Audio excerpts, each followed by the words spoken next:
Everyone remembers Luis Suarez's biting habit. The player Luis Suarez is banned from taking part in any kind of football-related activity for a period of 4 months. But nobody knows the story behind the redemption of the player that used to be called the Cannibal of Ajax. Happily, you're about to find out.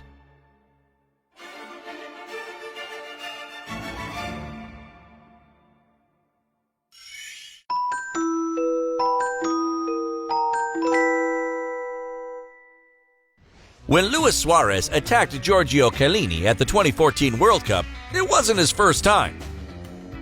Unfortunately, the Uruguayan already had a reputation for being a player with a taste for blood. To learn more, we have to go to the Netherlands, where he started his European career. In 2006, El Pistolero arrived at Groningen from his home country.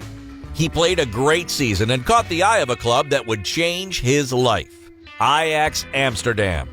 Luis became a serial goal scorer in the Dutch capital. But in 2010, he completely lost his mind during a clash against PSV Eindhoven. In the middle of the game, Suarez went up to Otman Bakel and bit him on the neck, right in front of the referee, who didn't react. The striker wasn't punished, but the disciplinary commission was soon on his case. After an investigation, the Ajax player received a 7-match suspension. De Telegraaf was quick to give the striker a new nickname, the Cannibal of Ajax. Unfortunately, this wasn't his only crime. In 2011, Suarez signed for Liverpool to make up for Fernando Torres' departure. The Uruguayan quickly became the new sweetheart at Anfield Road. But here again, beyond all his technical skills, sometimes he saw red. And that's when he bit. This next attack took place on April 2013, with Liverpool hosting Chelsea. Shortly after an hour into the game, in a very tense atmosphere, Luis Suarez grabbed Branislav Ivanovic's arm and aggressively dug his canines in. Once again, the disciplinary commission took care of him, and El Pistolero eventually received a 10-match suspension.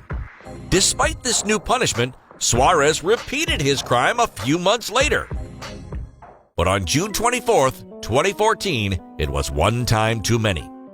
Luis attacked Giorgio Chiellini during the World Cup, the ultimate football showcase. He tainted the values of the sport. But for the third time, the referee missed what happened. However, the commissioners of the sport decided to make him understand that these actions were unacceptable. This time, FIFA took charge of the incident and showed no mercy. The player Luis Suarez is banned from taking part in any kind of football-related activity, administrative, sport, or any other, for a period of 4 months in accordance with Article 22 of the FIFA Disciplinary Code. Following this announcement, Luis Suarez was sent back to Uruguay. A punishment that reassured footballers as well as fans. Someone's just bitten someone on a football pitch is not a great example on a world stage for children when they're watching. And we know he's done it twice before, so I think someone who does it 3 times has got some clear, needs to clearly have some sort of chat with someone, because it's wrong what he did. So I think the punishment's fair. Only suspensions can't solve every problem. While he wasn't on the pitch, Luis Suarez would be unable to strike again. But was that enough to stop it from ever happening again? Because his sentence would end eventually. The only way to prevent these incidents was to understand why they were happening. Why was Luis Suarez biting his opponents?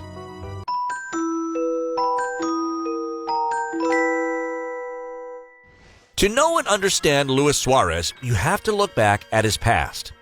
Everything started in the late 80s in the city of Salto. That's where Luis was born and grew up. Following her divorce, Sandra Diaz had to look after her 7 children alone. A difficult situation, which made their home completely unstable. A few years later, the family moved to Uruguay's capital, Montevideo. It was in the streets of this city that Luis Suarez first got noticed for his talent with a football. In spite of his elite level, he was also one of his club's most troublesome players. The teen was very stubborn, but also loved to party. He went out drinking and dancing with his friends whenever he could, a lifestyle that was impossible to maintain and that wouldn't take him to the top. To succeed, the young man needed to focus, to have stability. I suffered a lot ever since I was little. I had a difficult childhood. My dream was to become a professional. So I gave my all on the pitch. I like to tackle, to fight on the pitch. I can't control my emotions. When I'm happy, I show it, and it's the same when I'm not. It's important to note the impact of his childhood. But what do scientists think? Many specialists have looked into the Suarez case. To understand the Uruguayan's emotions, they tried to get into his head. Actually, it's true that biting is something very childish, but whenever adults bite, it has to do with transgression and regression. There are rules that you will not respect. I would also say it's a way of evacuating your frustration, even if it's not the most elegant way. So what should we take from this? In important moments, Luis Suarez seems haunted by problems from his childhood. For him, biting is a form of self-defense that allows him to release his urges. These symptoms are comparable to Tourette's syndrome. When feeling an emotional overload, people with the syndrome have motor and vocal tics. Generally speaking, outdoor activities help alleviate the symptoms. But Luis Suarez doesn't have this disorder. He just struggles to manage his frustration.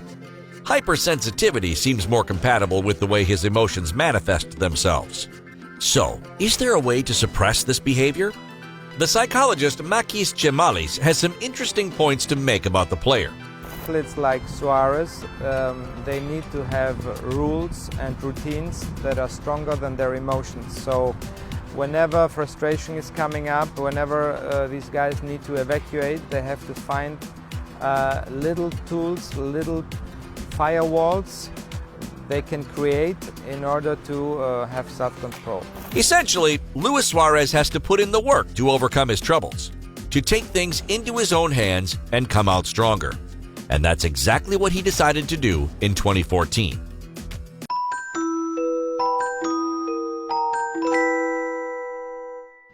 Every time he bit an opponent, Luis Suarez publicly apologized. This already demonstrated a level of maturity and clarity. In exchange, Giorgio Chiellini even forgave him and supported him. Io ho avuto già modo di dire il mio pensiero, insomma, anche a caldo, quindi mi auguro per lui che possa essere rivista. Poi non sono decisioni che competono a me, però credo sia un po' esagerato. Despite all this, his behavior was dangerous for his opponents, but especially for him. By acting like this, El Pistolero nearly ruined his career. But when he signed for FC Barcelona, the club decided to help him out. His agent, Pep Guardiola's brother, helped him get in touch with specialists. Because until that point, while Suarez was aware of his behavior, he refused to admit it. To admit that he probably had issues linked to his mental health. By consulting psychologists, the player learned to recognize what was wrong and to control his emotions. He also dug deep within himself to understand the subtleties of his behavior. In 2019, he agreed to return to his incident with Chiellini, because before looking back on it, he hadn't dared to face the reality. My wife asked me what happened, and I told her we simply collided.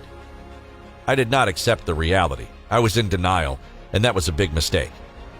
I turned to psychologists, and that really helped me to accept my mistakes and grow. I suffered a great deal during that period. His acceptance helped him take a huge step forward. Therapy worked well on Luis Suarez, because since biting Giorgio Chiellini, he hasn't bitten a single opponent. While he has had one or two angry reactions to certain players, this doesn't undermine any of the work he carried out to change. Every football fan can see the work Luis Suarez has done. He's never been the most loved player in the world, but he was one of the most hated for many years. And in the end, he's managed to change important aspects of his behavior. This proves that it's always possible to become a better person. To do this, you have to dig deep, understand, learn, and accept the position you started at. But you also have to work hard to make these changes.